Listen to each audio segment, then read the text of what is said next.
রানী দুলজয়ের divorce. সত্যি কি divorce হয়ে যাচ্ছে রানী দুলজয়ের মধ্যে? বর্তমানে বেশ জমে উঠেছে তোমাদের রানী।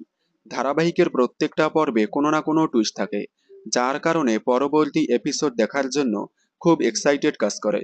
সম্প্রতি পর্বে দেখা গেল অনিশা শুক্লাকে দেখানোর জন্য মন্দিরে পুজো দিতে যায়। অনিশার পুজো দেওয়া দেখে খুবই খুশি হয় শুক্লা। এদিকে আবার দেখা যাচ্ছে দুর্জয় পিকলু যে কেবিনে আছে সেই কেবিনের খোঁজ পেয়ে গেছে। খুব শীঘ্রই জানতে পারবে যে ওই কেবিনে পিকলু আছে। তবে আজকের পর্বের সবচেয়ে বড় টুইস্ট হলো একজন উকিল রানীর বাড়িতে ডিভোর্স পেপার নিয়ে আসে, যা দেখে রীতিমতো চমকে যায় রানী। তবে এই ডিভোর্স পেপার যে দুর্জয় পাঠায়নি তা শিওর। শুক্লা, পিঙ্কি এবং হয়তো অনিশা মিলে ডিভোর্স পেপারটা পাঠিয়েছে, যেটার কিছুই জানে না দুর্জয়।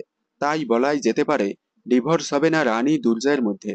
তবে রানী দুর্জয় এতদিন আস্তে আস্তে কাছাকাছি আসলে এবার হয়তো আবারও দূরে চলে যাবে, কারণ রানী ডিভোর্স পেপার দেখে দুর্জয়কে ভুল বুঝল।